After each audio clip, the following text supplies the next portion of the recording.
Bismillahirrahmanirrahim. Assalamualaikum warahmatullahi wabarakatuh. Maha suci Allah, segala puji dan syukur kita panjatkan kehadirat Allah. Semoga kita selalu dalam bimbingan rahmat dan ridha Allah Subhanahu wa taala. Subhanallah walhamdulillah, astagfirullah, Allahu akbar. Kembali saya dari tim Raja Wali Nusantara. Kali ini akan membahas terkait dengan karomah para wali.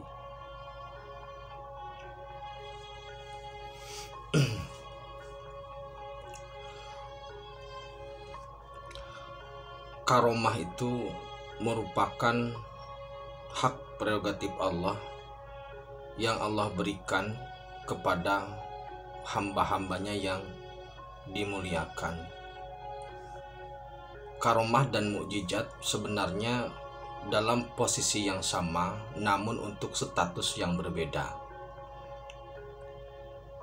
Mukjizat itu untuk mendukung kerasulan dalam menegakkan tauhid dan menegakkan risalah, sedangkan karomah lebih pada penyebaran tauhid dan penyebaran risalahnya.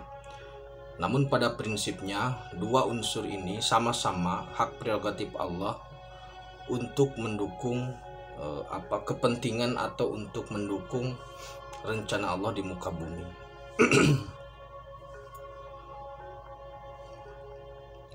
Karomah ataupun mukjizat itu ada yang berulang, ada yang sekali saja. Jadi ada yang bisa diulangi atau ada yang terus berulang, ada yang hanya satu momentum saja. Yang satu momentum contohnya ketika Nabi Musa membelah laut. Jadi mukjizatnya hanya sekali itu saja. Jika lain waktu Musa tanpa perintah Allah membelah laut, memukulkan tongkat ke batu, maka laut tidak akan membelah. Karena yang terpenting adalah instruksi atau perintahnya. Nah, mukjizat yang berulang itu seperti halnya makanan yang dikonsumsi oleh Nabi Isa. Makanan yang dikonsumsi oleh Nabi Isa itu murni dari langit, karena gen Nabi Isa itu gen langit, sehingga makanan Nabi Isa selama hidupnya itu disuplai dari surga. Aslinya begitu.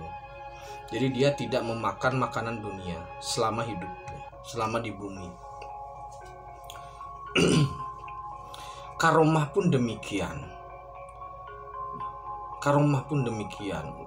Sangat masyhur atau populer itu cerita ketika pertemuan antara Sunan Bonang dengan Raden Said, di mana Raden Said waktu itu atau Mbah Kali akan merampok atau membegal lah kalau sekarang mah. Kemudian Sunan Bonang menunjuk pohon aren yang berubah menjadi emas. Jadi pada prinsipnya bukan pada menunjuknya, tapi pada perintah menunjuknya. Karena semua itu adalah karena kehendak Allah. Itu karomah.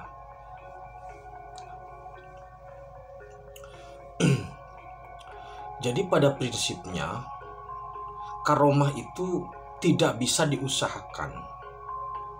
Karomah itu tidak bisa diupayakan sebagaimana halnya gelar S1, S2 ataupun S3. Tapi ketika seseorang sudah sangat dekat dengan Allah, maka apapun yang dikehendakinya Allah ridho, selesai. Jadi sebenarnya karomah itu bukan sesuatu yang eksistensi karomah dalam bentuk fisik seperti halnya ketika Sunan Bonang menunjuk pohon aren menjadi emas. Itu hal-hal seperti itu yang bisa dilihat dengan mata fisik, dengan mata biasa. Itu sebenarnya bukanlah sesuatu yang perlu diagung-agungkan. Kenapa demikian? Karena tidak ada gunanya. Jadi saat ini di kalangan kaum muslimin itu seringkali atau sangat bangga ketika mengagung-agungkan eksistensi dari karomah. Ketika daun menjadi uang, diagung-agungkan, orangnya diagung-agungkan. Apakah ini salah? Sebenarnya berbahaya karena bisa melencengkan tauhid. Kenapa berbahaya? Ketika kita mengagung-agungkan suatu kemuliaan yang atau yang keluar atau yang diasbab atau yang disebabkan oleh seorang hamba Allah, maka harusnya yang kita lakukan, harusnya yang kita berpikir adalah bagaimana dia bisa seperti itu. Bukan polanya kemudian mengalap berkah dan sebagainya. Itu sebenarnya tidak tepat. Ini sama seperti begini, saudaraku. Di kampung kita ada orang kaya, yang lain biasa atau bahkan di bawah sejahtera lah. Ada orang yang sangat kaya. Nah, ketika dalam momentum tertentu, seringkali umpamanya atau ada orang atau ada pihak di lingkungan yang senang sekali datang ke orang kaya itu untuk kemudian menjadi pengemis gitu. Bisa saja orang kaya itu memberikan, tapi kan nilainya tidak seberapa. Berbeda ketika orang-orang di sekelilingnya datang kepada orang kaya itu untuk meminta strategi, untuk meminta cara agar bisa sukses. Ini terjadi juga seperti ini. Ketika ada orang yang dianggap mulia, kemudian diceritakan karomahnya demikian, dipublikasi, diekspos sedemikian rupa tentang karomah itu, karomah ini adalah wali. Menurut saya tidak ada manfaatnya. Membangga-banggakan karomah itu tidak ada manfaatnya. Yang benar adalah kita harus mencari tahu seberapa hebat, seberapa kuat, seberapa murni, seberapa lurus tauhid orang tersebut sehingga Allah memuliakan dia. Karena begini, ini juga harus hati-hati ya. Status wali itu hanya bisa, atau status wali dan nabi itu berbeda. Maksudnya kalau nabi itu statusnya deklarasi bahwa saya rasul, maksudnya seorang nabi itu berdeklarasi, saya rasul membawa risalah, saya nabi atau rasul membawa risalah, ini risalahnya, ini kitabnya. Seperti hanya Rasulullah Muhammad SAW itu dia deklarasi bahwa saya diangkat menjadi rasul, ini kitabnya, ini risalahnya. Seorang wali itu tidak ada deklarasi, sehingga tidak mungkin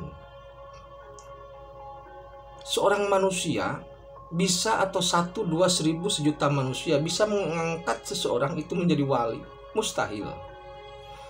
Jadi wali itu hak Allah, hak prerogatif Allah, berikut dengan karomahnya. Karena saat ini ada orang-orang yang gila karomah. Bahkan ketika sosok aulia Allah itu sudah meninggal, bocoran informasi tentang karomahnya dicari sedemikian rupa, kemudian ngalap berkah gitu loh. Apakah salah ketika kita berziarah ke kuburan para wali? Sebenarnya tidak salah. Yang terpenting adalah pelajaran apa yang kita bisa ambil ketika kita berziarah. Apa tujuan kita berziarah dan apa manfaat kita untuk lebih mendekatkan diri kepada Allah. Jika tidak ada manfaatnya nggak usah, tapi jika ada manfaatnya tidak apa-apa. Yang jadi masalah adalah ketika kita datang kepada tempat-tempat seperti itu, kemudian di sana strategi ngalap berkah, menggandul gitu loh, mencantoli sosok-sosok tersebut agar bisa agar doa kita bisa dibantu, didorong sampai ke langit. Kan polanya seperti itu. Di spirit tanpa terlihat jelas sekali orang-orang yang menitipkan doa, kemudian agar doa itu didorong oleh tokoh tersebut untuk bisa sampai ke langit. Dan Anda tahu apa yang terjadi? Orang-orang yang Anda titipkan doa itu, orang-orang para tokoh itu yang kemudian Anda titipkan doa kepadanya, itu dia kesulitan, berat. Begitu banyak doa seperti itu. Oleh karena itu, yang terpenting saat ini adalah kita harus mengambil pelajaran dari orang-orang tokoh-tokoh suci tersebut, dari tokoh-tokoh yang dimuliakan Allah tersebut. Bagaimana sih dia bisa mulia seperti itu? Walaupun kita tidak selevel dia, setidaknya kita berusaha, berupaya untuk menapaki jalannya gitu loh, untuk menuju kepada ridho Allah. Jadi tidak usah ingin menjadi seperti dia, tapi kita tetap membangun tujuan, menciptakan tujuan yang sama dengan dia tujuannya. Karena capaian setiap orang tidak bisa sama. Oleh karena itu menurut saya, mulai hari ini mari kita berhenti mengagung-agungkan karomah. Malu itu kan, karomah itu kan hak prerogatif Allah. Dia berikan kepada orang-orang tertentu yang Allah muliakan. Nah terus kemudian kita mengagung-agungkan sesuatu yang bukan milik kita, kan lucu sebenarnya. Jadi seperti halnya ada saudara kita atau ada teman kita yang jadi pejabat, terus kita teriak-teriak, nempel dia kemana-mana, kan jadi semacam benalu. Maka yang terbaik adalah mari kita lebih persiapkan diri kita untuk menapaki jalan menuju ridho Allah. Ambil pelajaran dari orang-orang tersebut, dari tokoh-tokoh tersebut. Ambil hikmah, ambil pelajarannya. Semua hal yang bisa kita lakukan, yang bisa menuju ke ridho Allah, kita lakukan. Itu saja sebenarnya. Terima kasih. Tetap tingkatkan iman dan amal soleh. Khairul kalam. Assalamualaikum warahmatullahi wabarakatuh.